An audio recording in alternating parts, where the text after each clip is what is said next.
Billions of years ago, on the young planet Earth, simple organic compounds assembled into more complex coalitions that could grow and reproduce. They were the very first life on Earth, and they gave rise to every one of the billions of species that have inhabited our planet since. At the time, Earth was almost completely devoid of what we'd recognize as a suitable environment for living things. The young planet had widespread volcanic activity and an atmosphere that created hostile conditions. So where on Earth could life begin? To begin the search for the cradle of life, it's important to first understand the basic necessities for any life form. Elements and compounds essential to life include hydrogen, methane, nitrogen, carbon dioxide, phosphates, and ammonia. In order for these ingredients to commingle and react with each other, they need a liquid solvent, water. And in order to grow and reproduce, all life needs a source of energy. Life forms are divided into two camps: autotrophs, like plants, that generate their own energy, and heterotrophs, like animals, that consume other organisms for energy. The first life form wouldn't have had other organisms to consume, of course, so it must have been an autotroph, generating energy either from the sun or from chemical gradients. So what locations meet these criteria?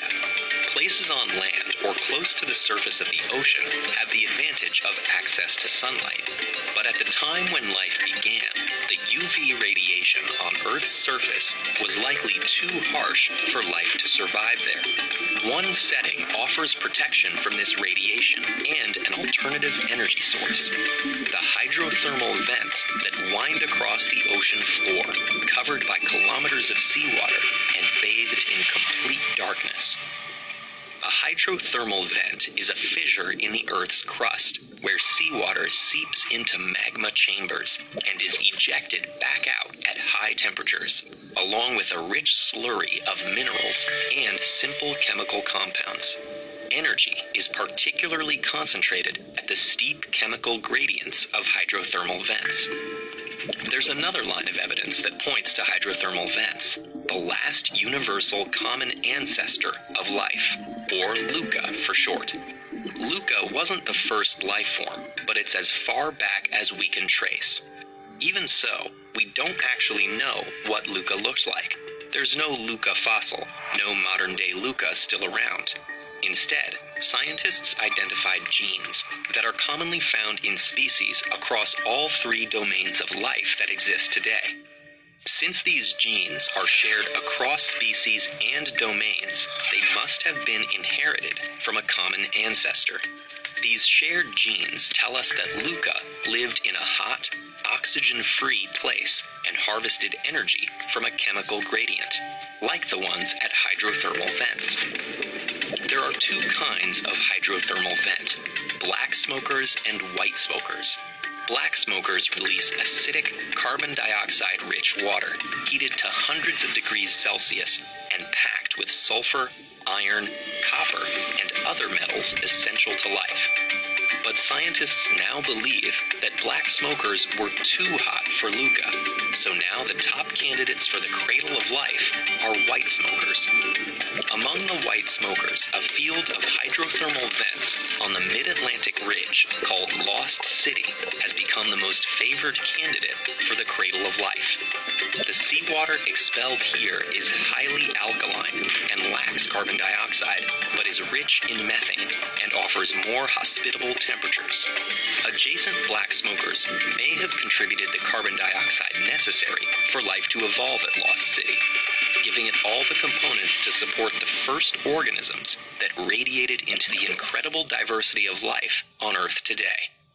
Did you know that a single-celled organism caused the first mass extinction? Check out this animation about how it almost wiped out life on Earth and paved the way for complex life.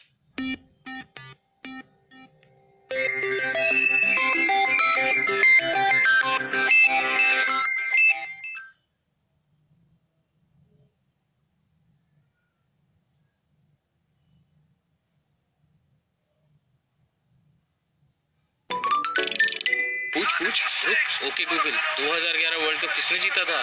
भारतीय cricket team. Okay Google, car से Delhi station पहुंचने में कितनी देर लगेगी? 36 minute. Okay Google, पुराने हिंदी गाने सुनाओ। यह रही YouTube music playlist. Google nest mini, the best smart speaker, Hindi में उपलब्ध। खरीदिए फ्लिपकार्ट पे।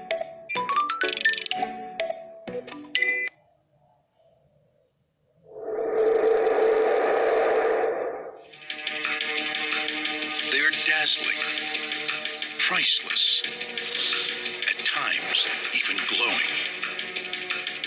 How can one not fall in love with rocks and minerals?